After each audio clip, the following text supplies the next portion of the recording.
পড়া মুখস্থ করতে পারছো না, কি করে মুখস্থ করবে সেটা বুঝে উঠতে পারছো না, তবে এই টেকনিকটা ব্যবহার করার পর তুমি যে কোনো অধ্যায় মাত্র 5 মিনিটেই মুখস্থ করতে পারবে।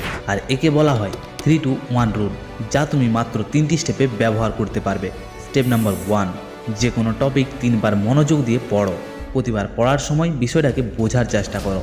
এতে মস্তিষ্ক রিকল টেকনিক ব্যবহার করে, যার ফলে সেই তথ্যটা তোমার মস্তিষ্কে গভীরভাবে জমে যায়। স্টেপ নাম্বার 2, এখন সেই টপিকটাই বলে বলে পড়ো।